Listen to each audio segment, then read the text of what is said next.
Reuters. The European Union sought on Friday to forge rules to force losses on large savers of failed banks, a taboo that was broken in this year's bailout for Cyprus. The talks followed Cyprus's March financial rescue, in which it had to close down one of its banks, impose losses on savers and introduce capital controls to stop a bank run. Although some politicians have tried to portray Cyprus as a one-off, it could mark a dramatic change in how Europe deals with troubled banks, to spare taxpayers who have been on the hook for previous bailouts. Some countries have grave reservations about taking such an approach and want the freedom to soften any such EU-wide rules. The fact that the Eurozone countries are trying to push a solution is very dangerous for the rest of us, Sweden's finance minister Anders Borg told reporters.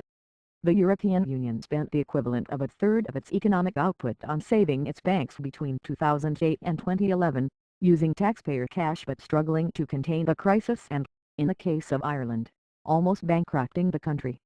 But countries are divided over how strict the new rules should be, with some worried that imposing losses on depositors could prompt a bank run, while others argue the rules of the game must be made clear from the start. While there is no immediate deadline for a deal, indecision could hurt confidence in the ability of Europe's politicians to repair the financial system, encourage banks to lend again and help the continent emerge from its economic stagnation. Midsummer is the longest day of the year, so we have plenty of time, said Olli Rehn, the European Commission's top economics official, referring to the Northern Hemisphere's June 21 summer solstice.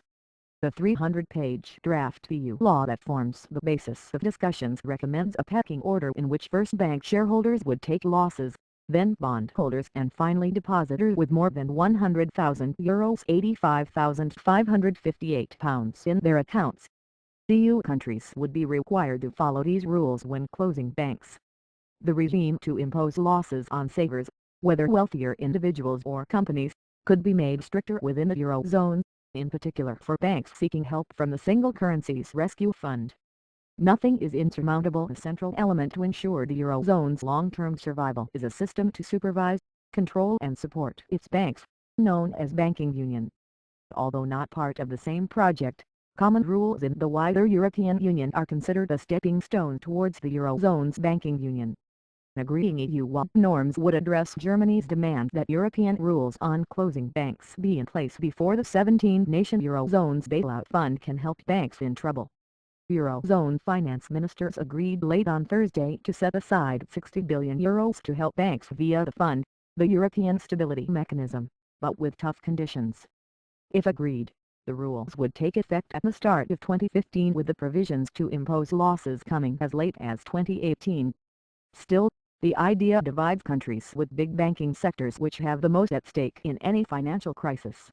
Sweden, Britain and France say countries should have the final word in deciding how to close banks and not be tightly bound by any new EU rules.